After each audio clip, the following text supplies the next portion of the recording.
Hi, this is Evan Kopelson from Green Media Consulting. If we talk about sustainable business development, what it means to be sustainable or to go sustainable or to go green for a company, we talk about really two different areas. First of all, operations, how you do your business. And second of all, the measuring and reporting of your carbon footprint, really the understanding of your carbon footprint.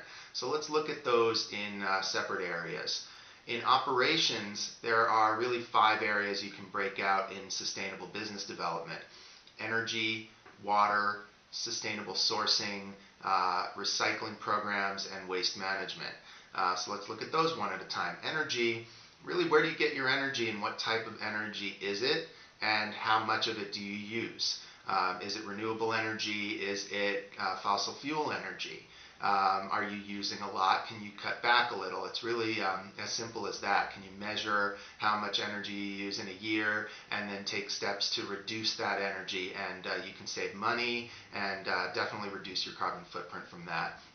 Water, similar issues. Where does the water come from? How do you use it? How much do you use? Do you try to conserve it? Do you recapture any of it if you're a manufacturer?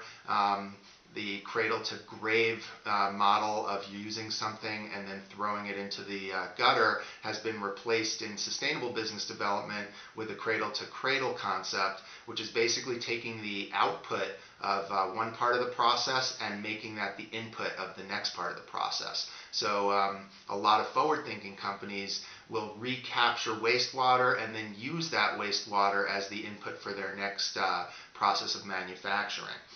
Sustainable sourcing is the third area of sustainable business development, and it is, it can have perhaps the greatest impact on global climate change and our natural resource protection. Sustainable sourcing really goes to where you buy your materials, where they come from, what companies you're getting them from. If you're sourcing paper, for instance, are they coming from protected forests or are they coming from irresponsible companies that clear-cut forests and produce paper that way? By making an impact in your company's purchasing practices, by making a commitment to green or sustainable sourcing, you can have a huge impact on the planet in a positive way. In addition to reducing your carbon footprint, we'll get into this a little later, but an interesting fact is that up to 80% of a company's carbon footprint can actually be attributed to outside sources through the supply chain, manufacturers and vendors. Last two elements of sustainable business operations are recycling programs and waste management.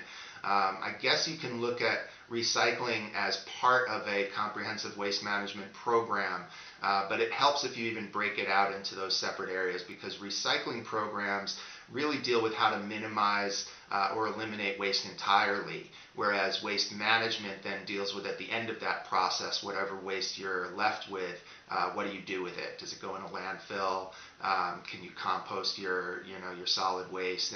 And really the best benchmark to reach in waste management is zero waste to landfill.